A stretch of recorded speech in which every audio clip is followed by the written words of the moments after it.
ಅಮಾಲ್ಯಕನನ್ನು ಗೆಲ್ಲಿರಿ. ಪುಸ್ತಕದ ಸಂಖ್ಯೆ 158. ಅಧ್ಯಾಯ 1. ಅಮಾಲ್ಯಕರನ್ನು ಸೋಲಿಸಿರಿ. ವಿಮೋಚನಕಾಂಡ ಅಧ್ಯಾಯ 17 ವಚನ 11.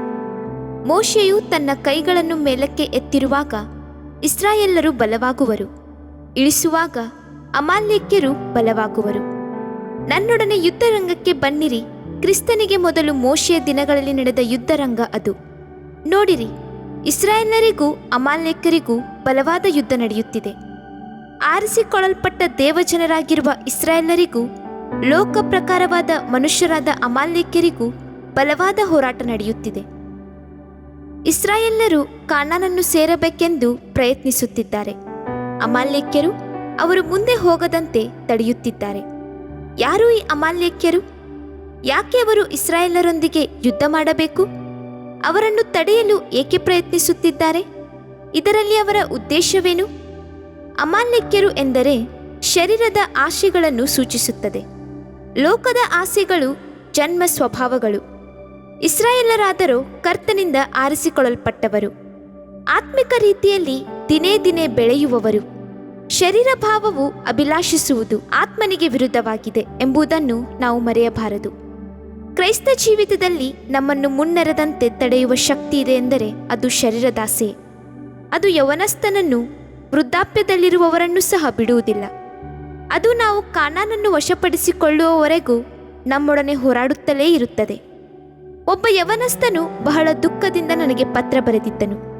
ವಿದ್ಯಾರ್ಥಿ ಜೀವನದಲ್ಲಿ ನಾನು ಆಗಾಗ್ಗೆ ಪಾಪದಲ್ಲಿ ಬಿದ್ದು ಹೋಗುತ್ತೇನೆ. ಶರೀರದಾಸೆಯಿಂದ ನಾನು ಬಿಡುಗಡೆ ಹೊಂದಲಾರದೆ ಕಷ್ಟಪಡುತ್ತೇನೆ. ಸ್ವ ಇಚ್ಛೆಯನ್ನು ಜಯಿಸಲಾಗುತ್ತಿಲ್ಲ. ಜಯದ ಜೀವಿತವನ್ನು ಜೀವಿಸಲು ಸಾಧ್ಯವೇ? ಬರೆದು ತಿಳಿಸಿರಿ ಎಂದನು. ಒಬ್ಬ ಸಹೋದರಿ ಬರೆದ ಪತ್ರವು ನನ್ನನ್ನು ಬಹಳ ಯೋಚಿಸುವಂತೆ ಮಾಡಿತು. ಅವರಿಗೆ 60 ವರ್ಷದ ಮೇಲಾಗಿತ್ತು. ಮಕ್ಕಳಿಗೆಲ್ಲ ವಿವಾಹವಾಗಿತ್ತು. ಆದರೂ ನನ್ನ ಶರೀರದಾಸೆಯನ್ನು ಜಯಿಸಲಾಗುತ್ತಿಲ್ಲ ಎಂದು ದುಃಖದಿಂದ ಬರೆದಿದ್ದರು. 80 ವರ್ಷ ದಾಟಿದ ಒಬ್ಬ ವ್ಯಕ್ತಿಯನ್ನು ಸಂಧಿಸಿದೆನು. ಯೌವನದಲ್ಲಿ ನಾನು ಹೇಗೆ ಶರೀರದ ಇಚ್ಛೆಗಳೊಂದಿಗೆ ಹೋರಾಡಿದೆನೋ ಅದಕ್ಕಿಂತಲೂ ಅಧಿಕವಾಗಿ ಈಗ ನಾನು ಹೋರಾಡುತ್ತಿದ್ದೇನೆ. ಶರೀರದಾಸೆಗಳನ್ನು ಪೂರೈಸಲು ನನ್ನಲ್ಲಿ ಬಲವಿಲ್ಲದಿರುವಾಗಲೂ ನನ್ನ ಹೃದಯವು ಅದರಿಂದ ಕಳಂಕಗೊಂಡಿದೆ ಎಂದು ದುಃಖದಿಂದ ಬರೆದಿದ್ದರು. ಶರೀರದಾಸೆ ಲೋಕದಾಸೆಗಳೊಂದಿಗೆ ಹೋರಾಟ, ಜನ್ಮ ಸ್ವಭಾವಗಳೊಂದಿಗೆ ಹೋರಾಟ. ಇದನ್ನೇ ಅಮಾಲ್ಯಕರು ಎನ್ನುವುದು. ಒಂದು ಮಗು ಹುಟ್ಟುವಾಗಲೇ ಆ ಪಾಪ ಮಗುವನ್ನು ಅಂಟಿಕೊಂಡೇ ಇರುವುದು. ಅದರ ಶರೀರದಲ್ಲಿರುವ ಒಂದೊಂದು ಅಣುಗಳು ಪಾಪದ ಇಚ್ಛೆಗಳೊಂದಿಗೆ ಹುಟ್ಟುತ್ತದೆ. ಬೆಳೆಯುತ್ತಾ ಬೆಳೆಯುತ್ತಾ ಹೋದಾಗೆಲ್ಲ ಈ ಅಣುಗಳು ಶರೀರದ ಇಚ್ಛೆಗಳನ್ನು ನೆರವೇರಿಸಿಕೊಳ್ಳುವುದಕ್ಕಾಗಿ, ಪಾಪವನ್ನು ನೀರಿನಂತೆ ಕುಡಿಯುವುದಕ್ಕಾಗಿಯೇ ಮೂರ್ಖತನದಿಂದ ಮುಂದುವರಿಯುತ್ತವೆ. ಇದಕ್ಕಾಗಿಯೇ ಸೈತಾನನು ಸಹಾಯ ಮಾಡಲು ಯಾವಾಗಲೂ ಸಿದ್ಧನಾಗಿರುತ್ತಾನೆ.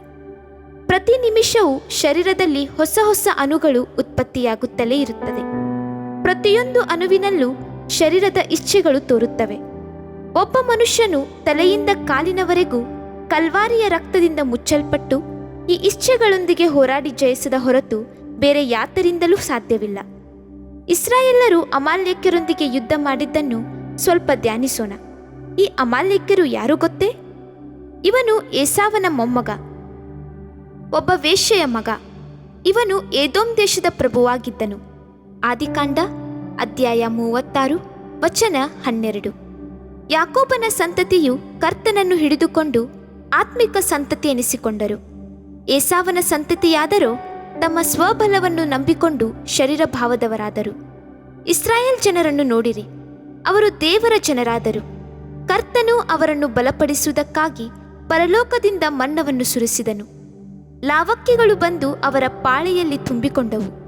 ದಾಹದಿಂದ ಬಳಲಿದಾಗ ಬಂಡೆಯನ್ನು ಸೀಳಿ ನೀರನ್ನು ಕೊಟ್ಟನು. ಕಾಡು ಕೋನದಷ್ಟು ಬಲವುಳ್ಳವರಾಗಿದ್ದರು. ಅಂಥ ಇಸ್ರಾಯೇಲರನ್ನು ನಾಶಪಡಿಸುತ್ತೇವೆಂದುಕೊಂಡ ತೋಳಿನ ಬಲವನ್ನೇ ನಂಬಿಕೊಂಡು ಅಮಾಲ್ಯಕರು ಎದುರಿಸಿ ಬಂದದ್ದು ಎಷ್ಟು ಆಶ್ಚರ್ಯಕರವಾದ ಕಾರ್ಯ!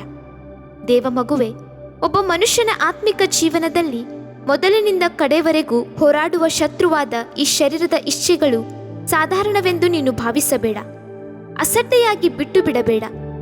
ಈ ಯುದ್ಧದಲ್ಲಿ ನೀನು ಸೋತು ಹೋದರೆ ಪರಮ ಕಾನಾನನ್ನು ಸ್ವತಂತ್ರಿಸಿಕೊಳ್ಳಲಾಗುವುದಲ್ಲವಲ್ಲ? ಎಲ್ಲಿಯವರೆಗೂ ಈ ಹೋರಾಟಗಳು ಯುದ್ಧಗಳು ಇರುತ್ತವೆ? ಸೂರ್ಯಾಸ್ತಮಾನದವರೆಗೂ ಎಂದು ವಿಮೋಚನಕಾಂಡ ಅಧ್ಯಾಯ 17 ವಚನ 12ರಲ್ಲಿ ನಾವು ಓದುತ್ತೇವೆ. ಹೌದು, ನಮ್ಮ ಜೀವಾಂತದವರೆಗೂ, ಕೊನೆ ಉಸಿರಿರುವವರೆಗೂ ಈ ಶರೀರದಾಸೆಗಳೊಂದಿಗೆ ಹೋರಾಟ ಇದ್ದೇ ಇರುತ್ತವೆ. ಈ ಯುದ್ಧದಲ್ಲಿ ಅನೇಕ ವಿಶ್ವಾಸಿಗಳು, ಸೇವಕರು ಜಾರಿ ಬೀಳಲು ಕಾರಣವೇನು? ಅಮಾಲ್ಯಕ್ಯರು ದೇವಜನರನ್ನು ಜಯಿಸಲು ಕಾರಣವೇನು? ಈ ಲೋಕದವರು ವಿಶ್ವಾಸಿಗಳನ್ನು ವಿರೋಧಿಸಿ ದಯಿಸುವುದರ ಕಾರಣವೇನು? ಸೈತಾನನು ತನ್ನ ಬಾಲದಿಂದ ನಕ್ಷತ್ರಗಳಂತಿರುವ ಪರಿಶುದ್ಧ ಜನರಲ್ಲಿ 3ರಲ್ಲಿ 1 ಭಾಗವನ್ನು ಕೆಳಗೆ ಎಳೆದು ಬೀಳಿಸುವುದರ ಕಾರಣವೇನು? ಬಹಳ ಮುಖ್ಯವಾದ ಈ ವಿಷಯಗಳನ್ನು ಪ್ರಾರ್ಥನೆಯೊಂದಿಗೆ ಓದಬೇಕೆಂದು ನಿಮ್ಮನ್ನು ಬಹಳ ಪ್ರೀತಿಯಿಂದ ಕೇಳಿಕೊಳ್ಳುತ್ತೇನೆ. ಈ ಸಂದೇಶವು ಈಗ ಮಾತ್ರವಲ್ಲ, ಎಂದೆಂದಿಗೂ ನಿಮಗೆ ಪ್ರಯೋಜನವುಳ್ಳದ್ದಾಗಿರುತ್ತದೆ. ಅಪೊಸ್ತಲನಾದ ಪೌಲನ ಆರಂಭದ ದಿನಗಳಲ್ಲಿ ಅವನು ಈ ಶರೀರ ದಾಸೆಗಳೊಂದಿಗೆ ಹೋರಾಡಬೇಕಾಗಿ ಬಂತು. ಕೆಲ ಸಮಯಗಳಲ್ಲಿ ಸೋಲನ್ನು ಸಂಧಿಸಬೇಕಾಗುತ್ತದೋ ಎಂದು ಭಾವಿಸುತ್ತಿದ್ದನು. ಆಗ ಅವನು ಕೂಗಿ ಅಳುತ್ತಾ ಹೇಳಿದ ಮಾತುಗಳೇನು ಗೊತ್ತೇ? ಅಯ್ಯೋ, ನಾನು ಎಂಥ ದುರವಸ್ಥೆಯಲ್ಲಿ ಬಿದ್ದ ಮನುಷ್ಯನು! ಇಂಥ ಮರಣಕ್ಕೆ ಒಳಗಾದ ಈ ದೇಹದಿಂದ ನನ್ನನ್ನು ಬಿಡಿಸುವವರ್ಯಾರು? ಅವನು ಒಳ್ಳೆಯದನ್ನು ಮಾಡಲು ಬಯಸಿದನು, ಆತ್ಮಿಕ ಜೀವಿತದಲ್ಲಿ ಮುಂದುವರಿಯಲು ಬಯಸಿದನು. ಆದರೂ ಶರೀರದ ಇಚ್ಛೆಗಳೊಂದಿಗೆ ಹೋರಾಡಿ ಕೆಲವು ಸಮಯಗಳಲ್ಲಿ ಜಯಿಸಲಾಗದೆ ತಪ್ಪಿತಸ್ಥ ಮನೋಭಾವವು ಅವನನ್ನು ಬಾಧಿಸಲು ಆರಂಭಿಸುತ್ತಿತ್ತು. ಅವನ ಆತ್ಮಿಕ ಜೀವಿತ ಅಲ್ಲಾಡಿತು. ಆಗ ಹೀಗೆ ಬರೆಯುತ್ತಾನೆ: ನನ್ನ ಶರೀರಾಧೀನ ಸ್ವಭಾವದಲ್ಲಿ ಒಳ್ಳೆಯದೇನೂ ವಾಸವಾಗಿಲ್ಲವೆಂದು ನನಗೆ ತಿಳಿದಿದೆ. ಒಳ್ಳೆಯದನ್ನು ಮಾಡುವುದಕ್ಕೆ ನನಗೇನು ಮನಸ್ಸುಂಟು, ಆದರೆ ಅದನ್ನು ಮಾಡುವುದು ನನ್ನಿಂದಾಗದು ಎಂದು ಕೂಗಿಕೊಳ್ಳುತ್ತಾನೆ. ಅಮಾಲ್ಯಕ್ಯವೆಂಬ ಶರೀರ ಭಾವವು ಒಬ್ಬ ಆತ್ಮಿಕ ದೇವ ಮನುಷ್ಯನನ್ನು ಜಯಿಸುವಾಗ ಅವನು ದುರವಸ್ಥೆಯಲ್ಲಿ ಬಿದ್ದವನಾಗುತ್ತಾನೆ. ಅಯ್ಯೋ, ನಾನು ಎಂಥ ದುರವಸ್ಥೆಯಲ್ಲಿ ಬಿದ್ದೆ ಮನುಷ್ಯನು ಎಂದು ಅಂಗಲಾಚುತ್ತಾನೆ. ಆತ್ಮಿಕ ಜೀವಿತವನ್ನು ಜೀವಿಸಲು ನನ್ನಿಂದ ಸಾಧ್ಯವಾಗುತ್ತಿಲ್ಲವಲ್ಲ, ಬಿದ್ದು ಹೋಗುತ್ತೇನಲ್ಲ, ಸೋತು ಹೋಗುತ್ತಿರುವೆನಲ್ಲ ಎಂದು ಅಳುತ್ತಾನೆ. ದುರವಸ್ಥೆಯಲ್ಲಿ ಬಿದ್ದ ಮನುಷ್ಯನು ಎಂಬ ಸ್ಥಿತಿಯನ್ನು ನಾನು ನಿಮಗೆ ವಿಷಾದವಾಗಿ ವಿವರಿಸುತ್ತೇನೆ. ರೋಮ ಸಾಮ್ರಾಜ್ಯದ ದಿನಗಳಲ್ಲಿ ತಪ್ಪು ಮಾಡಿದವರಿಗೆ ಒಂದು ಹೊಸ ರೀತಿಯ ದಂಡನೆಯನ್ನು ವಿಧಿಸುತ್ತಿದ್ದರು. ಏನು ಗೊತ್ತೇ? ತಪ್ಪಿತಸ್ಥರ ಶರೀರದೊಂದಿಗೆ ಒಬ್ಬ ಸತ್ತ ಮನುಷ್ಯನ ಶರೀರವನ್ನು ಸೇರಿಸಿ ಕಟ್ಟಿ ಹಾಕುತ್ತಿದ್ದರು. ಸತ್ತವನ ಕೈಗಳನ್ನು ತಪ್ಪಿತಸ್ಥನ ಕೈಗಳೊಂದಿಗೂ ಹೀಗೆ ಇಡೀ ಶರೀರವನ್ನು ಕಟ್ಟುತ್ತಿದ್ದರು. ಅದನ್ನು ಯಾರೂ ಬಿಚ್ಚಬಾರದಾಗಿತ್ತು. ಆ ತಪ್ಪಿತಸ್ಥನಿಗೆ ಯಾರೂ ಆಹಾರವನ್ನು ಕೊಡಬಾರದು. ಹಾಗೆ ಯಾರಾದರೂ ಸಹಾಯ ಮಾಡಿದ್ದೇ ಆದರೆ ಆ ಸತ್ತ ಶರೀರವನ್ನು ಇವನ ಶರೀರಕ್ಕೆ ಕಟ್ಟಿ ಹಾಕುತ್ತಿದ್ದರು. ಆದುದರಿಂದ ಅವರಿಗೆ ಯಾರೂ ಸಹಾಯ ಮಾಡುತ್ತಿರಲಿಲ್ಲ. ಜೀವದಿಂದಿರುವ ಮನುಷ್ಯನ ಶರೀರದೊಂದಿಗೆ ಪ್ರೇತ ಶರೀರವನ್ನು ಕಟ್ಟಿ ಹಾಕುವುದರಿಂದ ಏನಾಗುತ್ತದೆ ಗೊತ್ತೇ? ಪ್ರೇತ ಶರೀರವು ತಣ್ಣಗಿರುವುದರಿಂದ ಜೀವದಿಂದಿರುವ ಮನುಷ್ಯನ ಶರೀರದ ಉಷ್ಣವನ್ನು ಏಕೆ ಜೀವವನ್ನೇ ಹೀರಿಬಿಡುವಂತೆ ಆಗುತ್ತದೆ. ಮರುದಿನ ಕೊಳೆಯಲು ಆರಂಭಿಸುತ್ತದೆ. ಆ ಪ್ರೇತವನ್ನು ಎತ್ತಿಕೊಂಡು, ಅಯ್ಯೋ, ನಾನು ಎಂಥ ದುರ್ವಸ್ಥೆಯಲ್ಲಿ ಬಿದ್ದ ಮನುಷ್ಯನು ಎಂದು ಕೂಗಿಕೊಂಡು ನಡೆಯಲು ಪ್ರಾರಂಭಿಸುತ್ತಾನೆ. ಹಸಿವು ಒಂದು ಕಡೆ, ಪ್ರೇತ ಶರೀರದ ನಾತ ಒಂದು ಕಡೆ. ಇನ್ನೆರಡು ದಿನಗಳಲ್ಲಿ ಅದರಿಂದ ಹೊರಡುವ ಹುಳುಗಳು ಜೀವವುಳ್ಳ ಮನುಷ್ಯನ ಮೇಲೆಲ್ಲ ಹರಿದಾಡುವಾಗ ಉಂಟಾಗುವ ವೇದನೆಗಳು ಕೈಗಳು ಕಟ್ಟಿರುವುದರಿಂದ ಅದನ್ನು ಓಡಿಸಲು ಆಗುವುದಿಲ್ಲ. ಎಂತಹ ಪರಿಸ್ಥಿತಿ! ಹೀಗೆ ಅವನು ಸಾಯಬೇಕಾಗುತ್ತದೆ. ಸಾಯುವಾಗ ಅವನು ಹೀಗೆ ಕೂಗಿಕೊಳ್ಳುತ್ತಾನೆ, ಅಯ್ಯೋ, ನನ್ನನ್ನು ಈ ಮರಣದಿಂದ ಬಿಡಿಸುವವನು ಯಾರು? ಇದು ಹೊರಗೆ ಅಮಾಲ್ಯಕ್ಯರೊಂದಿಗೆ ಹೋರಾಡುವ ಹೋರಾಟ. ಇಂದು ನಮ್ಮ ಅಂತರಂಗದ ಮನುಷ್ಯನಾಗಿರುವ ಆತ್ಮದೊಂದಿಗೆ ಶರೀರ ಭಾವವು ಕಟ್ಟಿ ಹಾಕಲ್ಪಟ್ಟಿರುತ್ತದೆ. ನಮಗೆ ವಿರೋಧವಾಗಿ ಕ್ರಿಯೆ ಮಾಡುವ ಅಮಾಲ್ಯಕ್ಯರು ದೂರದಲ್ಲಿ ಬೇರೆಲ್ಲಿಯೋ ಇಲ್ಲ, ನಮ್ಮೊಳಗೆ ಇದ್ದಾರೆ. ಅದು ಶರೀರ ಭಾವವು ಇಚ್ಛೆಗಳೊಂದಿಗೆ ಹೋರಾಡುತ್ತಲೇ ಇರುತ್ತದೆ. ಈ ಶರೀರವೆಂಬ ಗುಡಾರದ ಭಾರವನ್ನು ಹೊತ್ತು ತವಕಿಸುತ್ತೇವೆ. ನಾವು ಈಗಿನ ದೇಹದಲ್ಲಿರುವವರೆಗೂ ನರಳುತ್ತೇವೆ. ಪರಲೋಕದಿಂದ ದೊರಕುವ ನಮ್ಮ ನಿವಾಸವನ್ನು ನಾವು ದೇಹದ ಮೇಲೆ ಧರಿಸಿಕೊಳ್ಳಬೇಕೆಂದು ಅಪೇಕ್ಷಿಸುತ್ತೇವೆ. ಪ್ರೀತಿಯ ದೇವರ ಮಕ್ಕಳೇ, ನಾವು ಈ ಭೂಮಿಯಲ್ಲಿ ಶರೀರದಲ್ಲಿದ್ದೇವೆ. ನಮ್ಮೊಳಗೆ ಆತ್ಮವಾಗಿರುವ ಜೀವವೂ ಇದೆ. ಆತ್ಮವು ಶರೀರ ಭಾವಕ್ಕೆ ವಿರೋಧವಾಗಿಯೂ ಶರೀರ ಭಾವವು ಆತ್ಮಕ್ಕೆ ವಿರೋಧವಾಗಿಯೂ ಎಡಬಿಡದೆ ಹೋರಾಡಿಕೊಂಡೇ ಇರುತ್ತದೆ. ಆದರೆ ದೇವದರ್ಶನವುಳ್ಳ ಆತ್ಮಿಕ ದೇವಜನರು ತಮ್ಮನ್ನು ಶರೀರ ಭಾವದ ದಾಸ್ಪತ್ಯಕ್ಕೆ ಒಪ್ಪಿಸಿಕೊಡುವುದೇ ಇಲ್ಲ. ಶರೀರ ಭಾವದವುಗಳ ಮೇಲೆ ಮನಸ್ಸಿಡುವುದು ಮರಣ. ನೀವು ಶರೀರ ಭಾವವನ್ನು ಅನುಸರಿಸಿದರೆ ಸಾಯುವುದು ನಿಶ್ಚಯ. ನೀವು ಪವಿತ್ರಾತ್ಮನಿಂದ ದೇಹದ ದುರಭ್ಯಾಸಗಳನ್ನು ನಾಶ ಮಾಡುವುದಾದರೆ ಜೀವಿಸುವಿರಿ. ರೋಮಾಪುರದವರ ಬರೆದ ಪತ್ರಿಕೆ ಅಧ್ಯಾಯ 8 ವಚನ 6-13. ಇದೇ ಅಮಾಲ್ಯಕ್ಯರಂತೆ ನಮ್ಮೊಂದಿಗೆ ಹೋರಾಡುವ ಶರೀರ ಭಾವಗಳು. ಹಳೆಯ ಒಡಂಬಡಿಕೆಯಲ್ಲಿರುವ ಈ ಸತ್ಯವೇದ ಭಾಗವನ್ನು ಓದಿ ನೋಡಿರಿ. ಆಗ ಮೋಶೆ ಯೆಹೋಶುವನನ್ನು ನೋಡಿ, ನೀನು ಭಟರನ್ನು ಆದುಕೊಂಡು ನಾಳೆ ನಮ್ಮ ಮುಂದೆ ಹೊರಟು ಅಮಾಲ್ಯಕ್ಯರೊಡನೆ ಯುದ್ಧ ಮಾಡಬೇಕು. ನಾನು ದೇವದಂಡವನ್ನು ಕೈಯಲ್ಲಿ ಹಿಡಿದುಕೊಂಡು ಗುಡ್ಡದ ತುದಿಯಲ್ಲಿ ನಿಂತುಕೊಳ್ಳುವೆನು. ಮೋಶೆಯು ತನ್ನ ಕೈಗಳನ್ನು ಮೇಲಕ್ಕೆ ಎತ್ತಿರುವಾಗ ಇಸ್ರಾಯೇಲರು ಬಲವಾಗುವರು, ಇಳಿಸುವಾಗ ಅಮಾಲ್ಯಕ್ಯರು ಬಲವಾಗುವರು. ಹೀಗಿರುವುದರಿಂದ ಯೆಹೋಶುವನು ಅಮಾಲ್ಯಕ್ಯರನ್ನು ಅವರ ಭಟರನ್ನು ಕತ್ತಿಯಿಂದ ಕೆಡವಿಬಿಟ್ಟನು. ಶರೀರವು ಜಯ ಹೊಂದುವುದೇ ಅಥವಾ ಆತ್ಮ ಜಯ ಹೊಂದುವುದೇ? ಲೋಕವು ಜಯಿಸುತ್ತದೋ? ಕರ್ತನು ಜಯಶಾಲಿಯಾಗುವನು. ಸೈತಾನನು ದೊಡ್ಡವನು, ದೇವರು ದೊಡ್ಡವನು ಎಂಬುದನ್ನು ಈ ಹೋರಾಟಗಳಲ್ಲಿ ತಿಳಿಯಬಹುದು. ಸತ್ಯವೇದದಲ್ಲಿ ಹೀಗೆ ಹೇಳಿದೆ, ನಾವು ಹೋರಾಡುವುದು ಮನುಷ್ಯನ ಮಾತ್ರದವರ ಸಂಗಡವಲ್ಲ, ರಾಜತ್ವಗಳ ಮೇಲೆಯೂ ಅಧಿಕಾರಿಗಳ ಮೇಲೆಯೂ ಈ ಅಂಧಕಾರದ ಲೋಕಾಧಿಪತಿಗಳ ಮೇಲೆಯೂ ನಾವು ಹೋರಾಡುವವರಾಗಿದ್ದೇವೆ. ಎಫೆಸಿ 6:12. ಮೇಲೆ ಹೇಳಿದ ವಾಕ್ಯಗಳನ್ನು ಗಮನಿಸಿರಿ. ಈ ಯುದ್ಧದಲ್ಲಿ 2 ಭಾಗಗಳಿವೆ. ಅಮಾಲ್ಯಕ್ಯರೊಡನೆ ಯೆಹೋಶುವನು ಇಸ್ರಾಯೇಲ್ ಭಟರೊಂದಿಗೆ ಯುದ್ಧ ಮಾಡುತ್ತಾನೆ. ಅದೇ ಸಮಯದಲ್ಲಿ ಆಕಾಶ ಮಂಡಲದಲ್ಲಿರುವ ದುರಾತ್ಮ ಸೈನ್ಯಗಳು ಅಮಾಲ್ಯಕ್ಯರ ಪಕ್ಷದಲ್ಲಿ ನಿಂತು ಅವರನ್ನು ಬಲಪಡಿಸುತ್ತಿರುವುದರಿಂದ ಅದನ್ನು ಮುರಿಯುವುದಕ್ಕಾಗಿ ಮೋಶೆ ದೇವದಂಡವನ್ನು ಹಿಡಿದು ಬೆಟ್ಟದ ತುದಿಯಲ್ಲಿ ನಿಂತಿದ್ದಾನೆ. ಈ ಯುದ್ಧದಲ್ಲಿ ಜಯ ಹೊಂದುವುದರ ರಹಸ್ಯವು ಕೆಳಗೆ ನಿಂತು ಯುದ್ಧ ಮಾಡುತ್ತಿರುವ ಯುದ್ಧ ವೀರರ ಕೈಗಳಲ್ಲಿಲ್ಲ, ಯೆಹೋಶುವನ ಕೈಗಳಲ್ಲಿಯೂ ಇಲ್ಲ. ಈ ಜಯದ ರಹಸ್ಯವು ಬೆಟ್ಟದ ತುದಿಯಲ್ಲಿ ಮೋಶೆ ಕೈಗಳನ್ನೆತ್ತಿ ಆಕಾಶದ ಕಡೆಗೆ ಚಾಚಿರುವುದರಲ್ಲಿಯೇ ಇದೆ. ಆಕಾಶ ಮಂಡಲದಲ್ಲಿ ದುರಾತ್ಮ ಸೈನ್ಯಗಳು ಹೋರಾಡುತ್ತಿರುವಾಗ ನಾವು ಕರ್ತನ ಕಡೆಗೆ ನಮ್ಮ ಹೃದಯಗಳನ್ನೆತ್ತಿ ಸ್ತೋತ್ರವನ್ನು ಸಲ್ಲಿಸುತ್ತಾ ಆತ್ಮಭಾರವುಳ್ಳವರಾಗಿ ಪ್ರಾರ್ಥಿಸುವುದಾದರೆ ನಮಗಾಗಿ ಯುದ್ಧ ಮಾಡಲು ಆತ್ಮನು ದೇವದೂತರುಗಳು ಇಳಿದು ಬರುತ್ತಾರೆ. ಯೆಹೋಶುವನ ಬಲವು ಪರಾಕ್ರಮವು ಯುದ್ಧ ಸಾಮರ್ಥ್ಯವೂ ಅಲ್ಲ, ರಥಗಳ ಕುದುರೆಗಳ ಬಲವೂ ಅಲ್ಲ, ಅವುಗಳಿಂದ ಜಯವು ಎಂದಿಗೂ ದೊರಕುವುದಿಲ್ಲ. ಕರ್ತನು ಹೀಗೆನ್ನುತ್ತಾನೆ, ಬಲದಿಂದಲ್ಲ ಪರಾಕ್ರಮದಿಂದಲ್ಲ ನನ್ನ ಆತ್ಮನಿಂದಲೇ ಎಂಬುದಾಗಿ. ಜೆಕರ್ಯ 4:6. ನಾವು ಮಾಡಬೇಕಾದದ್ದೇನು? ದಾವೀದನು ಹೀಗೆ ಹೇಳುತ್ತಾನೆ, ಮಹಾಪರಿಶುದ್ಧ ಸ್ಥಳದ ಕಡೆಗೆ ಕೈಗಳನ್ನೆತ್ತಿ ಯೆಹೋವನನ್ನು ಕೊಂಡಾಡಿರಿ. ಪುರುಷರು ಎಲ್ಲಾ ಸ್ಥಳಗಳಲ್ಲಿ ಕೋಪವೂ ವಾಗ್ವಾದವೂ ಇಲ್ಲದವರಾಗಿ ಭಕ್ತಿಪೂರ್ವಕವಾಗಿಯೇ ಕೈಗಳನ್ನೆತ್ತಿ ಪ್ರಾರ್ಥಿಸಬೇಕೆಂದು ಅಪೇಕ್ಷಿಸುತ್ತೇನೆ. ಅಮಾಲ್ಯಕ್ಯರನ್ನು ಜಯಿಸಲು ಮುಖ್ಯವಾದ 6 ಕಾರ್ಯಗಳನ್ನು ನಾವು ಗಮನಿಸಬೇಕು. ಮೊದಲನೆಯದು, ಮೋಶೆಯು ಕುಳಿತಿದ್ದ ಕಲ್ಲು. ಬೆಟ್ಟವನ್ನು ಹತ್ತಿದ ಮೋಶೆ ಒಂದು ಕಲ್ಲು ಮೇಲೆ ಕುಳಿತನು. ಆ ಕಲ್ಲನ್ನು ಕುರಿತು ಸ್ವಲ್ಪ ಆಲೋಚಿಸಿರಿ. ಆ ಕಲ್ಲನ್ನು ಆಶ್ರಯಿಸಿದನು. ಆ ಕಲ್ಲು ಮೋಶೆಯನ್ನು ಎತ್ತಿಕೊಂಡಿತು. ಆ ಕಲ್ಲಲ್ಲೇ ನಮ್ಮ ದೇವರಾದ ಯೇಸುಕ್ರಿಸ್ತನು. ಆತನ ವಾಕ್ಯಗಳು, ಆತನ ಮಾತುಗಳು, ಆತನ ವಾಗ್ದಾನಗಳು. ಈ ಲೋಕದಲ್ಲಿ ನಾವು ಆಶ್ರಯಿಸಿಕೊಳ್ಳತಕ್ಕದ್ದೇನೆಂದರೆ ಅದು ಕ್ರಿಸ್ತನ ಮಾತುಗಳೇ. ಭೂಮ್ಯಾಕಾಶಗಳು ಅಳಿದು ಹೋಗಬಹುದು, ಆದರೆ ಆತನ ಮಾತುಗಳು ಅಳಿದು ಹೋಗುವುದೇ ಇಲ್ಲ. ಪ್ರಾರ್ಥಿಸುವಾಗ ಆತನ ವಾಕ್ಯಗಳನ್ನು, ಆತನ ವಾಗ್ದಾನಗಳನ್ನು ಹಿಡಿದು ಹಕ್ಕಿನಿಂದ ಪ್ರಾರ್ಥಿಸುವಾಗ ಕರ್ತನಿಂದ ಅದನ್ನು ಅನುಗ್ರಹಿಸಲು ಸಾಧ್ಯವಾಗದೇ ಇರುವುದಿಲ್ಲ. ದೇವರೇ, ನಿನ್ನ ವಾಕ್ಯವು ಹೀಗೆ ಹೇಳಿದೆಯಲ್ಲ, ಹೀಗೆ ನೀನು ವಾಗ್ದಾನ ಮಾಡಿದ್ದೀಯಲ್ಲ, ನಿನ್ನ ವಾಗ್ದಾನವನ್ನು ನಾನು ಗಟ್ಟಿಯಾಗಿ ಹಿಡಿದುಕೊಂಡಿದ್ದೇನೆ ಎಂದು ಕೇಳುವಾಗ ನಿಶ್ಚಯವಾಗಿ ಕರ್ತನು ಉತ್ತರ ಕೊಟ್ಟೇ ಕೊಡುತ್ತಾನೆ. ಉದಾಹರಣೆಯಾಗಿ ಮತ್ತಾಯನು ಬರೆದ ಸುವಾರ್ತೆ 7:7 ಕೇಳಿರಿ ಕೊಡಲ್ಪಡುವುದು ಎಂದು ಕರ್ತನು ತಾನೇ ವಾಗ್ದಾನ ಮಾಡಿದ್ದಾನೆ. ಕೇಳುವ ಪ್ರತಿಯೊಬ್ಬನೂ ಹೊಂದಿಕೊಳ್ಳುವನು. ಮತ್ತಾಯನು ಬರೆದ ಸುವಾರ್ತೆ 7:8 ನೀವು ನಂಬಿಕೆಯಿಂದ ಏನೇನು ಬೇಡಿಕೊಳ್ಳುವಿರೋ ಅವೆಲ್ಲವನ್ನು ಹೊಂದುವಿರಿ.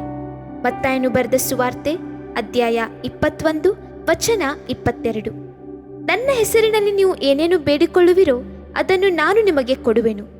ಯೋಹಾನನು ಬರೆದ ಸುವಾರ್ತೆ 14:14 ಎಂದೆಲ್ಲ ಆತನು ವಾಗ್ದಾನ ಮಾಡಿದ್ದಾನಲ್ಲ. ನಾವು ಆತುಕೊಳ್ಳಬೇಕಾಗಿರುವ ಕಲ್ಲು ಅದೇ. ಆತನ ವಾಗ್ದಾನಗಳಲ್ಲಿ ಒಂದು ತಪ್ಪುವುದೇ ಇಲ್ಲ. ಸುಳ್ಳು ಹೇಳಲು ಆತನು ಮನುಷ್ಯನಲ್ಲ.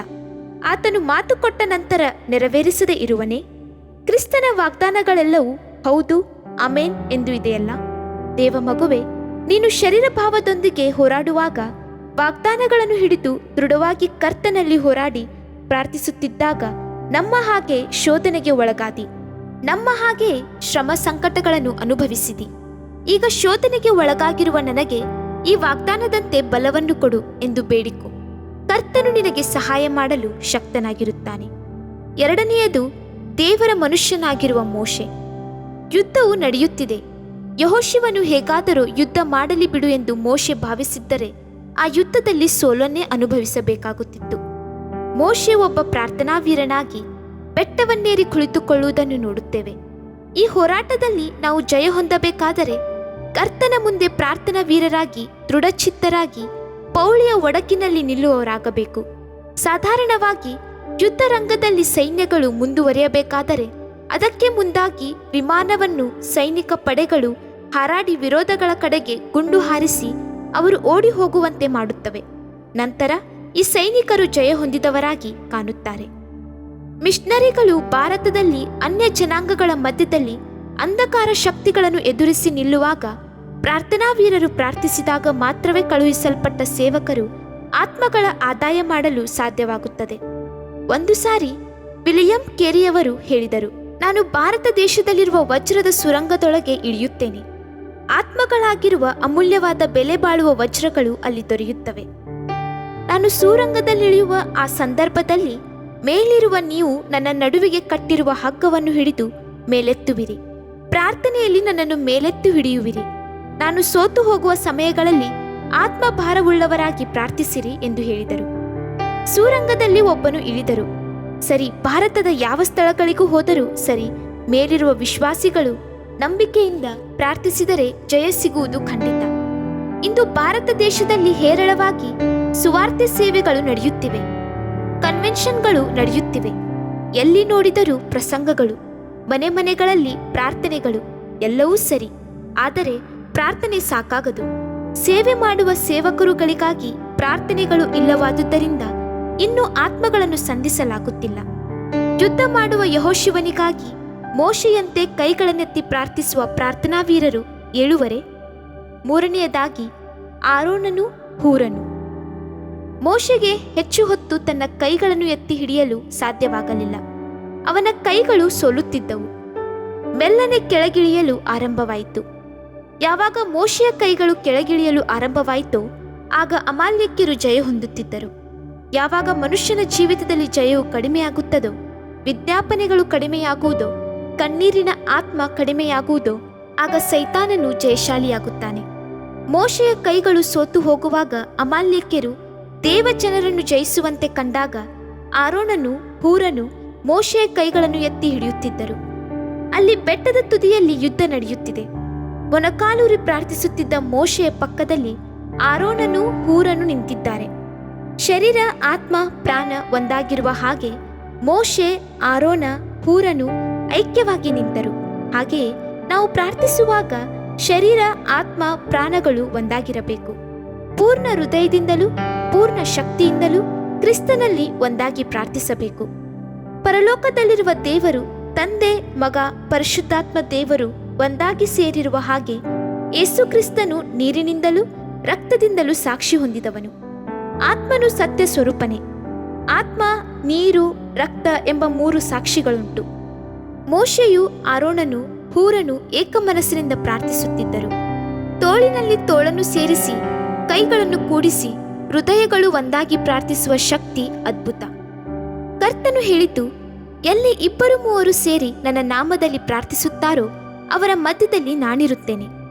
ಒಬ್ಬನು 1000 ಮಂದಿಯನ್ನು, ಇಬ್ಬರು 16,000 ಜನರನ್ನು ಓಡಿಸುವರು. ಇಬ್ಬರು ಏಕಮನಸ್ಸಿನಿಂದ ಪ್ರಾರ್ಥಿಸುವಾಗ ಪರಲೋಕದಲ್ಲಿ ಅದು ಕೇಳಲ್ಪಡುವುದು. ಅಂದು ಆದಿ ಸಭೆಯಲ್ಲಿ ಅಪೊಸ್ತಲನಾದ ಪೇತ್ರನು ಪ್ರಸಂಗ ಮಾಡುವಾಗ 11 ಜನ ಶಿಷ್ಯರು ಹಿಂದೆ ನಿಂತಿದ್ದರು. ಅವರು ಪ್ರಾರ್ಥನೆಯಲ್ಲಿ ನಿರತರಾಗಿದ್ದರು. ವಾಕ್ಯವು ಹೀಗೆ ಹೇಳುತ್ತದೆ, ಪೇತ್ರನು 11 ಜನ ಶಿಷ್ಯರೊಂದಿಗೆ ನಿಂತು ಗಟ್ಟಿಯಾದ ಧ್ವನಿಯಿಂದ ಅವರಿಗೆ ಹೀಗೆ ಪ್ರಸಂಗ ಮಾಡಿದನು. ಯಹೂದ್ಯರೇ, ಯೆರೂಸಲೇಮಿನಲ್ಲಿ ವಾಸವಾಗಿರುವ ಎಲ್ಲಾ ಜನರೇ, ಈ ಸಂಗತಿಯು ನಿಮಗೆ ಏನೆಂದು ಗೊತ್ತಾಗುವ ಹಾಗೆ ನನ್ನ ಮಾತಿಗೆ ಕಿವಿಗೊಡಿರಿ. ಯೋಚಿಸಿ ನೋಡಿರಿ. ಪೇತ್ರನು 11 ಮಂದಿ ಅಪೊಸ್ತಲರೊಂದಿಗೆ ಎದ್ದು ನಿಂತು ಎಂದು ಸತ್ಯವೇದವು ಹೇಳುತ್ತದೆ. ಅದೇ ಆ ಜಯದ ರಹಸ್ಯ. ದೇವಮಗುವೆ, ಹಲವು ವೇಳೆಗಳಲ್ಲಿ ಶರೀರದೊಂದಿಗೆ ಹೋರಾಡುವಾಗ ನಿನ್ನಿಂದ ಜಯಿಸಲಾಗದ ಕಾರ್ಗತ್ತಲೆಯು ಆವರಿಸಿಕೊಳ್ಳಬಹುದು. ಸೋತು ಹೋಗಬೇಡ. ತಕ್ಷಣ ಪ್ರಾರ್ಥನಾ ವೀರರನ್ನು ಸಂಧಿಸು. ನಿನ್ನೊಂದಿಗೆ ಆತ್ಮಭಾರವುಳ್ಳವರಾಗಿ ಸೇರಿ ಪ್ರಾರ್ಥಿಸುವ ಸ್ನೇಹಿತರನ್ನು ಆರಿಸಿಕೊಂಡು ಅವರೊಂದಿಗೆ ಸೇರಿ ಪ್ರಾರ್ಥಿಸು. ಒಬ್ಬರ ಭಾರವನ್ನು ಒಬ್ಬರು ಹೊತ್ತುಕೊಂಡವರಾಗಿ ಪ್ರಾರ್ಥಿಸುವಾಗ ಜಯ ಖಂಡಿತ. 4ನೆಯದು ದೇವದಂಡ. ಮೋಶೆ ತನ್ನ ಕೋಲನ್ನು ಹಿಡಿದುಕೊಂಡು ಎಂದು ಬರೆದಿಲ್ಲ, ದೇವದಂಡವನ್ನು ಕೈಯಲ್ಲಿ ಹಿಡಿದು ಗುಡ್ಡದ ತುದಿಯಲ್ಲಿ ನಿಂತುಕೊಳ್ಳುವೆನು ಎಂದು ಹೇಳಿದನು. ಅದು ದೇವದಂಡ ದೇವರಾತ್ಮನನ್ನು ಸೂಚಿಸುತ್ತದೆ. ಶತ್ರು ಪ್ರವಾಹದಂತೆ ಬರುವಾಗ ಆತ್ಮನಾದಾತನು ಹೇಗೆ ಧ್ವಜ ಹಿಡಿಯುತ್ತಾನೆಂಬುದನ್ನು ಅದು ದೃಢಪಡಿಸುತ್ತದೆ. ಮೋಶೆ ತನ್ನ ಕೈಯಲ್ಲಿದ್ದ ಆ ಕೋಲನ್ನು ಧ್ವಜದಂತೆ ಎತ್ತಿ ಹಿಡಿಯುತ್ತಾನೆ. ಯೆಹೋವ ನಿಸಿ ಎಂದು ಕರೆಯುತ್ತಾನೆ. ಕರ್ತನು ನನ್ನ ಜಯಧ್ವಜನಾಗಿದ್ದಾನೆ ಎಂದು ಅದರ ಅರ್ಥ. ಸಾಧಾರಣವಾಗಿ ಒಬ್ಬ ಅರಸನು ಯುದ್ಧಕ್ಕೆ ಹೊರಡುವಾಗ ಮುಂದೆ ಒಬ್ಬ ವೀರನು ಆ ದೇಶದ ಧ್ವಜವನ್ನು ಗಂಭೀರವಾಗಿ ಹಿಡಿದುಕೊಂಡು ಕುದುರೆಯನ್ನು ಹತ್ತಿ ಮುಂದೆ ಹೋಗುತ್ತಾನೆ. ಅವನನ್ನು ಹಿಂಬಾಲಿಸಿ ವೀರರು ಜಯಘೋಷ ಮಾಡುತ್ತಾ ಆರ್ಭಟಿಸುತ್ತಾ ಹಿಂಬಾಲಿಸುತ್ತಾರೆ. ನಮ್ಮ ದೇಶದ ಧ್ವಜವು ಯಾವ ವಿಧದಲ್ಲಿಯೂ ಕೆಳಗೆ ಇಳಿಯಬಾರದು. ನಮ್ಮ ದೇಶದ ಧ್ವಜವು ಉನ್ನತದಲ್ಲಿ ಆಕಾಶದೆತ್ತರಕ್ಕೆ ಗಂಭೀರವಾಗಿ ಹಾರಾಡಬೇಕು ಎಂದು ಹೇಳಿ ಆರ್ಭಟಿಸುತ್ತಾರೆ. ಅನೇಕರ ಹೃದಯದಲ್ಲಿ ಉತ್ಸಾಹ ತುಂಬಿರುತ್ತದೆ. ಆ ವೇಳೆಯಲ್ಲಿ ಹೇಡಿಯು ಬಲಶಾಲಿಯಾಗಿ ಬಿಡುತ್ತಾನೆ. ಕೆಳಗೆ ಯುದ್ಧ ಮಾಡುತ್ತಿದ್ದ ಇಸ್ರಾಯೇಲ್ಯರು ಬೆಟ್ಟದ ತುದಿಯಲ್ಲಿ ಮೋಶೆಯ ಕೈಯಲ್ಲಿದ್ದ ದೇವದಂಡವನ್ನು ನೋಡಿದರು. ಅದು ಅವರಿಗೆ ಜಯಧ್ವಜವಾಗಿಯೇ ಹಿಡಿದಿದ್ದಾನೆ ಎಂಬ ವಿಶ್ವಾಸವು ಬಲವು ಅವರಿಗೆ ಉಂಟಾಯಿತು. ನಾವು ಆತ್ಮನಾದಾತನನ್ನು ಸ್ತುತಿಸುವಾಗ ಆತನೇ ನಮಗೆ ಯುದ್ಧ ಮಾಡುತ್ತಾನೆ. ಯೆಹೋವನೇ ನಿಮಗಾಗಿ ಯುದ್ಧ ಮಾಡುವನು, ನೀವಂತೂ ಸುಮ್ಮನಿರಿ. ವಿಮೋಚನ ಕಾಂಡ ಅಧ್ಯಾಯ 14 ವಚನ 14. ದೇವ ಮಗುವೆ, ಶರೀರ ಭಾವದಿಂದ ಹೋರಾಡಿದರೆ ನೀನು ಜಯವನ್ನು ಹೊಂದಲಾಗದು. ನಿನ್ನ ಸ್ವಬಲವು ಸಾಕಾಗುವುದಿಲ್ಲ. ಕರ್ತನು ನಿನಗಾಗಿ ಯುದ್ಧ ಮಾಡಲಿ. ಕರ್ತನು ನಿನಗಾಗಿ ಶತ್ರುವಿನ ತಲೆಯನ್ನು ನಸುಕಿ ಹಾಕಲಿ. ಆತನೇ ನಿನಗಾಗಿ ಎಲ್ಲ ಕಾರ್ಯವನ್ನು ಮಾಡಿ ಮುಗಿಸುತ್ತಾನೆ. ಅಂದು ಗಿದ್ಯೋನನು ಯುದ್ಧದಲ್ಲಿ ಮಡಕೆಯೊಳಗಿಂದ ದಿವಟಿಗೆಯನ್ನು ಎತ್ತಿ ಹಿಡಿದನು. ಆ ದಿವಟಿಗೆಯಲ್ಲಿದ್ದ ಅಗ್ನಿಯೇ ಪರಿಶುದ್ಧಾತ್ಮನು. ದಿವಟಿಗೆಯನ್ನು ಎತ್ತಿ ಹಿಡಿದು ಸ್ತುತಿಯಾಗಿರುವ ತುತ್ತೂರಿಯನ್ನು ಊದಿದಾಗ ಕರ್ತನು ಅವರಿಗೆ ಜಯವನ್ನು ಕೊಟ್ಟನು. ದೇವ ಮಗುವೆ, ನೀನು ಕೂಡ ಹಾಗೆಯೇ ಜಯ ಹೊಂದುವಿ ಎಂಬುದನ್ನು ಮರೆತು ಹೋಗಬೇಡ. 5ನೆಯದಾಗಿ ಮಹಿಮೆ ಪಡಿಸಿರಿ. ನಿಮ್ಮ ಯುದ್ಧದಲ್ಲಿ ಕರ್ತನನ್ನೇ ಮಹಿಮೆ ಪಡಿಸಿರಿ. ಆತನ ನಾಮವನ್ನು ಎತ್ತಿ ಹಿಡಿಯಿರಿ. ಸ್ತುತಿಯ ಧ್ವನಿಯನ್ನು ಎತ್ತಿರಿ. ನೀತಿವಂತರ ಗುಡಾರಗಳಲ್ಲಿ ಉತ್ಸಾಹ ಧ್ವನಿಯೂ ಜಯಘೋಷವೂ ಇರುತ್ತದೆ ಎಂದು ಸತ್ಯವೇದವು ತಿಳಿಸುತ್ತದೆ. ನಾವು ಕೈಗಳನ್ನೆತ್ತಿ ದೇವರನ್ನು ಕೃತಜ್ಞತಾಸ್ತುತಿ ಸ್ತೋತ್ರಗಳೊಂದಿಗೆ ಸ್ತುತಿಸುವಾಗ ನಮಗಾಗಿ ಧ್ವಜವನ್ನು ಹಿಡಿದು ಎದ್ದು ಪವಿತ್ರಾತ್ಮನು ಹೊರಡುತ್ತಾನೆ. ಆದುದರಿಂದಲೇ ದಾವೀದನು ನನ್ನ ಜೀವಮಾನದಲ್ಲೆಲ್ಲ ನಿನ್ನನ್ನು ಹೀಗೆಯೇ ಹಾಡಿ ಹರಿಸುತ್ತಾ ನಿನ್ನ ಹೆಸರೆತ್ತಿ ಬಿಡುತ್ತೇನೆ. ಒಣ ನೆಲವು ನೀರಿಗಾಗಿಯೋ ಎಂಬಂತೆ ನನ್ನ ಆತ್ಮವು ನಿನಗಾಗಿ ತವಕ ಪಡುತ್ತದೆ ಎಂದು ಹೇಳುತ್ತಾನೆ. ಮಹಾಪರಿಶುದ್ಧ ಸ್ಥಳದ ಕಡೆಗೆ ಕೈಗಳನ್ನೆತ್ತಿ ಯೆಹೋವನನ್ನು ಕೊಂಡಾಡಿರಿ ಎಂದು ಸತ್ಯವೇದವು ಒಳ್ಳೆಯ ಆಲೋಚನೆಯನ್ನು ಕೊಡುತ್ತದೆ. ದೇವ ಮಗುವೆ, ನಿನ್ನ ಕೈಗಳನ್ನು ಎತ್ತಿ ದೇವರನ್ನು ಸ್ತುತಿಸು. ಹೃದಯದ ಅಂತರಾಳದಿಂದ ಸ್ತೋತ್ರವು ದೇವರಿಗೆ ಕೇಳಿಸಲಿ. ಇದರಿಂದ ಉನ್ನತೋನ್ನತವಾದ ರಾಜಾದಿರಾಜನ ಹೃದಯ ಹರ್ಷಿಸಲಿ. ಪವಿತ್ರಾತ್ಮನನ್ನು ಸಂತೋಷಪಡಿಸು, ಆಗ ನೀನು ಜಯ ಹೊಂದುವಿ. 6ನೆಯದಾಗಿ ಉಪವಾಸ. ಮೋಶೆಯು ದೇವದಂಡವನ್ನು ಕೈಯಲ್ಲಿ ಹಿಡಿದು ಎತ್ತಿ ಹಿಡಿದುಕೊಂಡಿರುವಾಗ ಊಟ ಮಾಡುವುದಕ್ಕೆ ಅವನಿಗೆ ಸಮಯವೆಲ್ಲಿಯದು? ನೀರು ಕುಡಿಯುವುದಕ್ಕೆ ಸಮಯವೆಲ್ಲಿತ್ತು? ಉಪವಾಸದಿಂದಲ್ಲವೇ ಉನ್ನತವಾದ ದೇವರನ್ನು ನೋಡುತ್ತಿದ್ದನು? ಆರೋನನು ಹೂರನು ಸಹ ಉಪವಾಸದಿಂದಲ್ಲವೇ ನಿಂತಿದ್ದಿರಬಹುದು. ಹೌದು, ಮುಂಜಾನೆಯಿಂದ ಸಂಜೆಯವರೆಗೂ ಅವರಿಗೆ ಉಪವಾಸವೇ. ಶರೀರದಾಸೆಯಿಂದ ಜಯಿಸಲು ಈ ಉಪವಾಸ ಬಹಳ ಅಗತ್ಯ. ಅಪೊಸ್ತಲನಾದ ಪೌಲನು ದೊಡ್ಡ ಸೇವಕನಾಗಿದ್ದರೂ ಕೂಡ ದೊಡ್ಡ ಪ್ರಸಂಗಿಯೇ ಆಗಿದ್ದರು.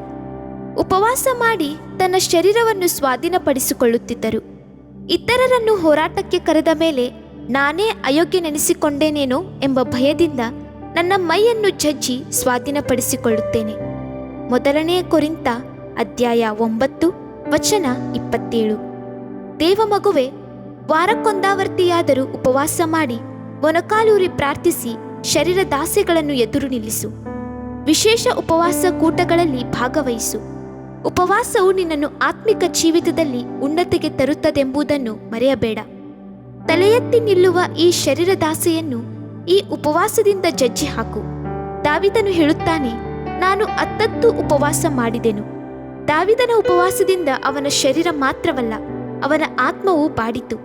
ಅವನು ಮನೋವೇದನೆಯಿಂದ ಅತ್ತಿರಬಹುದು. ಯೋಚಿಸಿ ನೋಡು. ನಿಮ್ಮ ಪಾಪಗಳಿಗಾಗಿ ಪಶ್ಚಾತ್ತಾಪ ಪಡಿರಿ, ದುಃಖದಿಂದ ಅಳಿರಿ, ಗೋಳಾಡಿರಿ, ಪಾಪಗಳನ್ನು ಅರಿಕೆ ಮಾಡಿರಿ. ದುಃಖಪಡುವವನು ಧನ್ಯನು, ಅವನು ಸಮಾಧಾನ ಹೊಂದುವನು. ಮತ್ತಾಯನು ಬರೆದ ಸುವಾರ್ತೆ ಅಧ್ಯಾಯ 5 ವಚನ 4. ದೇವಮಗುವೆ, ಅಮಾಲ್ಯಕ್ಯವೆಂಬ ಶರೀರದ ಇಚ್ಛೆಗಳು ನಿನ್ನನ್ನು ಜಯಿಸಲು ಬಿಡಬೇಡ. ನಿನ್ನ ಪ್ರಾರ್ಥನೆಯ ಜೀವಿತವು ಶತ್ರುವಿನ ಸಕಲ ಶಕ್ತಿಯನ್ನು ಜಯಿಸಲಿ. ನಿನ್ನ ಪ್ರಾರ್ಥನೆಯ ಜೀವಿತ ಕಡಿಮೆಯಾಗದಿರಲಿ. ಸೋಲು ನಿನ್ನನ್ನು ಆವರಿಸುವಾಗ ಬಲವಾದ ಪ್ರಾರ್ಥನೆ ಮಾಡಲು ನಿನ್ನನ್ನು ಸಿದ್ಧಪಡಿಸಿಕೊ. ನಿನ್ನ ಮನಸ್ಸಾಕ್ಷಿ ನಿನ್ನಲ್ಲಿ ತಪ್ಪು ತೋರಿಸುವಾಗ ಎಚ್ಚೆತ್ತುಕೋ. ಮೋಶೆಯ ಹಾಗೆ ದೇವರ ಸನ್ನಿಧಾನದಲ್ಲಿ ನಿಲ್ಲುವಿಯಾ? ನಿನಗಾಗಿ, ನಿನ್ನ ಕುಟುಂಬಕ್ಕಾಗಿ, ನಿನ್ನ ವಿಶ್ವಾಸ ಜೀವಿತಕ್ಕಾಗಿ, ಸೇವಕರುಗಳಿಗಾಗಿ ಪ್ರಾರ್ಥನೆಯಲ್ಲಿ ನಿಲ್ಲುವಿಯಾ? ಈ ಯುದ್ಧದಲ್ಲಿ ಕರ್ತನು ನಿನಗೆ ಜಯವನ್ನು ವಾಗ್ದಾನ ಮಾಡಿದ್ದಾನೆ. ದೇವಜನರಿಗೆ ಶಾಶ್ವತವಾಗಿರುವಂತೆ ಒಂದೇ ಸಾರಿ ಒಪ್ಪಿಸಲ್ಪಟ್ಟು ನಂಬಿಕೆಯನ್ನು ಕಾಪಾಡಿಕೊಳ್ಳುವುದಕ್ಕೆ ನೀವು ಹೋರಾಡಬೇಕೆಂದು ಎಚ್ಚರಿಸಿ ಬರೆಯುವುದು ಅವಶ್ಯವೆಂದು ತೋಚಿತು. ಕರ್ತನು ನಿಮ್ಮನ್ನು ಆಶೀರ್ವದಿಸಲಿ. ಆಮೆನ್. ಇದರಿಂದ ನಿನ್ನ ದೇಹಕ್ಕೆ ಆರೋಗ್ಯವು, ಎಲುಬುಗಳಿಗೆ ಸಾರವು ಉಂಟಾಗುವವು. ಜ್ಞಾನೋಕ್ತಿಗಳು 3ನೇ ಅಧ್ಯಾಯ 8ನೇ ವಾಕ್ಯ. ಪ್ರಿಯ ವೀಕ್ಷಕರೇ ಮತ್ತು ಕರ್ತನಲ್ಲಿ ಸಹೋದರ ಸಹೋದರಿಯರೇ, ನೀವು ನಮ್ಮ ಈ ಕಾರ್ಯಕ್ರಮವನ್ನ ವೀಕ್ಷಿಸಿದ್ದಕ್ಕಾಗಿ ದೇವರ ನಾಮದಲ್ಲಿ ನಿಮಗೆ ವಂದನೆಗಳು. ದೇವರ ವಾಕ್ಯವು ನಮ್ಮ ಎಲುಬಿಗೆ ಬಲವೂ ಸಾರವೂ ಆಗಿದೆ ಎಂದು ಸತ್ಯವೇದವು ಹೇಳುವಂತೆ ಈ ಕಾರ್ಯಕ್ರಮವು ನಿಮಗೆ ಆಶೀರ್ವಾದಕರವಾಗಿದೆ ಎಂದು ನಂಬುತ್ತೇವೆ. ಪ್ರಿಯ ವೀಕ್ಷಕರೇ, ನಮ್ಮ ಈ ಸೇವೆಗಾಗಿ ಪ್ರಾರ್ಥಿಸಿರಿ ಮತ್ತು ಎಲ್ಲಾ ಕಾರ್ಯಕ್ರಮಗಳನ್ನ ಇತರರೊಂದಿಗೆ ಶೇರ್ ಮಾಡಿರಿ. ಅದೇ ರೀತಿಯಾಗಿ ನಮ್ಮ ಈ ಯೂಟ್ಯೂಬ್ ಚಾನೆಲ್ ಅನ್ನು ಸಬ್ಸ್ಕ್ರೈಬ್ ಮಾಡಿರಿ ಹಾಗೂ ಲೈಕ್ ಮಾಡಿ. ನಿಮ್ಮ ಅನಿಸಿಕೆಗಳನ್ನು ಕಮೆಂಟ್ ಬಾಕ್ಸ್ನಲ್ಲಿ ನಮಗೆ ತಿಳಿಯಪಡಿಸಿ. ನಮ್ಮ ಸಂಖ್ಯೆ 7022104605. ಈ ಸಂಖ್ಯೆಗೆ ಕರೆ ಮಾಡಿರಿ. ಒಬ್ಬ ಪಾಪಿಯ ಪ್ರಾರ್ಥನೆ. ಯೇಸುವನ್ನು ರಕ್ಷಕನಾಗಿ ಅಂಗೀಕರಿಸಲು ಮಾಡಬೇಕಾದ ಪ್ರಾರ್ಥನೆ. ಪ್ರಿಯ ಪರಲೋಕದ ತಂದೆಯೇ, ಯೇಸುವಿನ ಹೆಸರಿನಲ್ಲಿ ನಾನು ನಿನ್ನ ಬಳಿಗೆ ಬಂದಿದ್ದೇನೆ. ನನ್ನ ಬಳಿಗೆ ಬರುವವರನ್ನು ನಾನು ತಳ್ಳಿಬಿಡುವುದೇ ಇಲ್ಲ. ಯೋಹಾನ 6:37 ಎಂದು ನಿನ್ನ ವಾಕ್ಯ ಹೇಳುತ್ತದಲ್ಲ. ಆದ್ದರಿಂದ ನೀನು ನನ್ನನ್ನು ತಳ್ಳಿಬಿಡದೆ ನನ್ನನ್ನು ಸೇರಿಸಿಕೊಳ್ಳುವಿ ಎಂದು ನನಗೆ ಗೊತ್ತಿದೆ. ಆದ್ದರಿಂದ ನಾನು ನಿನಗೆ ಸ್ತೋತ್ರ ಮಾಡುತ್ತೇನೆ. ನೀನು ನಿನ್ನ ವಾಕ್ಯದಲ್ಲಿ ನೀನು ಯೇಸುವನ್ನೇ ಕರ್ತನೆಂದು ಬಾಯಿಂದ ಅರಿಕೆ ಮಾಡಿಕೊಂಡು ದೇವರು ಆತನನ್ನು ಸತ್ತವರೊಳಗಿಂದ ಎಬ್ಬಿಸಿದನೆಂದು ಹೃದಯದಿಂದ ನಂಬಿದರೆ ನಿನಗೆ ರಕ್ಷಣೆಯಾಗುವುದು ಎಂತಲೂ, ಕರ್ತನ ನಾಮವನ್ನ ಹೇಳಿಕೊಳ್ಳುವವರೆಲ್ಲರಿಗೆ ರಕ್ಷಣೆಯಾಗುವುದೆಂತಲೂ ಬರೆದಿದೆ. ರೋಮ 10:9-13ನೇ ವಾಕ್ಯ. ಯೇಸು ಕ್ರಿಸ್ತನು ದೇವಕುಮಾರನೆಂದು ನನ್ನ ಹೃದಯದಲ್ಲಿ ನಂಬುತ್ತೇನೆ. ನನ್ನನ್ನು ನೀತಿವಂತನನ್ನಾಗಿ ಮಾಡುವುದಕ್ಕಾಗಿ ಆತನು ಸತ್ತವರೊಳಗಿಂದ ಎಬ್ಬಿಸಲ್ಪಟ್ಟನು ಎಂದು ನಂಬುತ್ತೇನೆ. ನಾನು ಆತನ ನಾಮವನ್ನ ಹೇಳಿಕೊಳ್ಳುತ್ತೇನೆ. ಯೇಸುವೇ, ನೀನೇ ಕರ್ತನು. ತಂದೆಯೇ, ನೀನು ನನ್ನನ್ನು ರಕ್ಷಿಸಿದಿ ಎಂದು ನಾನು ನಂಬುತ್ತೇನೆ. ನಿನ್ನ ವಾಕ್ಯವು ಹೇಳುತ್ತದೆ, ಮನುಷ್ಯನು ಹೃದಯದಿಂದ ನಂಬುವುದರ ಮೂಲಕ ನೀತಿಯು ದೊರಕುತ್ತದೆ, ಬಾಯಿಂದ ಅರಿಕೆ ಮಾಡುವುದರ ಮೂಲಕ ರಕ್ಷಣೆಯಾಗುತ್ತದೆ. ರೋಮ 10:10. ನಾನೀಗ ನನ್ನ ಹೃದಯದಲ್ಲಿ ನಂಬುತ್ತೇನೆ ಹಾಗೂ ಯೇಸುವೇ ನನ್ನ ಕರ್ತನೆಂದು ಅರಿಕೆ ಮಾಡುತ್ತೇನೆ. ಆದುದರಿಂದ ನಾನೀಗ ರಕ್ಷಣೆ ಹೊಂದಿದ್ದೇನೆ. ಅಪ್ಪಾ ತಂದೆಯೇ, ನಿನಗೆ ಸ್ತೋತ್ರ. ಲೂಕನು ಬರೆದ ಸುವಾರ್ತೆ 11ನೇ ಅಧ್ಯಾಯದಲ್ಲಿ ಬರೆದಿರುವಂತೆ, ನಿಮ್ಮಲ್ಲಿ ತಂದೆಯಾದವನು ಮೀನನ್ನು ಕೇಳುವ ಮಗನಿಗೆ ಮೀನು ಕೊಡದೆ ಹಾವನ್ನು ಕೊಡುವನೆ? ಅಥವಾ ತತ್ತಿಯನ್ನು ಕೇಳಿದರೆ ಚೇಳನ್ನು ಕೊಡುವನೆ? ಹಾಗಾದರೆ ಕೆಟ್ಟವರಾದ ನೀವು ನಿಮ್ಮ ಮಕ್ಕಳಿಗೆ ಒಳ್ಳೆ ಪದಾರ್ಥಗಳನ್ನ ಕೊಡಬಲ್ಲವರಾದರೆ ಪರಲೋಕದಲ್ಲಿರುವ ನಿಮ್ಮ ತಂದೆಯು ತನ್ನನ್ನು ಬೇಡಿಕೊಳ್ಳುವವರಿಗೆ ಎಷ್ಟೋ ಹೆಚ್ಚಾಗಿ ಪವಿತ್ರಾತ್ಮ ವರವನ್ನ ಕೊಡುವವನಲ್ಲವೇ ಅಂದನು. ತಂದೆಯೇ, ನೀನು ಕೇಳಿಕೊಳ್ಳುವವರಿಗೆ ಪವಿತ್ರಾತ್ಮನ ವರವನ್ನು ಹೇರಳವಾಗಿ ಕೊಡುವಾತನಾಗಿದ್ದಿ. ಆದ್ದರಿಂದ ನನ್ನ ಮೇಲೆಯೂ ನಿನ್ನ ಆತ್ಮನನ್ನು ಸುರಿಸಬೇಕಾಗಿ ಬೇಡಿಕೊಳ್ಳುತ್ತೇನೆ. ಕೀರ್ತನೆ 81:10 ಬರೆದಿದೆ, ಅಗಲವಾಗಿ ಬಾಯಿದೆರೆಯಿರಿ, ಅದನ್ನು ತುಂಬಿಸುವೆನು. ಕರ್ತನೇ, ನನ್ನನ್ನು ಪವಿತ್ರಾತ್ಮನಿಂದ ತುಂಬಿದಂತ ನೀನು ನನ್ನನ್ನು ಅನ್ಯ ಭಾಷೆಯ ವರದಿಂದಲೂ ತುಂಬುವವನಾಗಿದ್ದಿ ಎಂದು ನಂಬುತ್ತೇನೆ. ಅದರಂತೆ ನಾನು ನನ್ನ ಬಾಯಿಯನ್ನು ತೆರೆದು ನಿನ್ನ ಸ್ತೋತ್ರ ಮಾಡುವಾಗ ಅನ್ಯ ಭಾಷೆಯ ಅಭಿಷೇಕದಿಂದ ನನ್ನನ್ನು ತುಂಬುವವನಾಗಿದ್ದಿ ಎಂದು ನಂಬುತ್ತೇನೆ. ಈಗ ನೀವು ನಿಮ್ಮ ಬಾಯಿಯನ್ನು ತೆರೆದು ಮಾತನಾಡುವಾಗ ಪವಿತ್ರಾತ್ಮನು ನಿಮ್ಮ ಬಾಯಿಯನ್ನು ತನ್ನ ಭಾಷೆಯಿಂದ ತುಂಬುವವನಾಗಿದ್ದಾನೆ. ಇದು ದೇವರ ಭಾಷೆಯಾಗಿದೆ. ಈ ಅಭಿಷೇಕವನ್ನ ಹೊಂದಿಕೊಳ್ಳಲು ನೀವು ನಿಮ್ಮ ಸ್ವರವನ್ನ ಉಪಯೋಗಿಸಬೇಕು. ಅದರಿಂದ ನೀವು ನಿಮ್ಮ ಬಾಯಿಯನ್ನು ತೆರೆದು ದೇವರಿಗೆ ಸ್ತೋತ್ರ ಮಾಡುವಾಗ ದೇವರು ನಿಮ್ಮನ್ನು ಅನ್ಯ ಭಾಷೆಯ ವರದಿಂದ ತುಂಬುವವನಾಗಿದ್ದಾನೆ. ಪ್ರಿಯರೇ, ಈಗ ನೀವು ಪವಿತ್ರಾತ್ಮನಿಂದ ತುಂಬಲ್ಪಟ್ಟ ಆತನ ಪ್ರಿಯ ಮಕ್ಕಳಾಗಿದ್ದೀರಿ. ದೇವರ ನಾಮಕ್ಕೆ ಸ್ತೋತ್ರವಾಗಲಿ.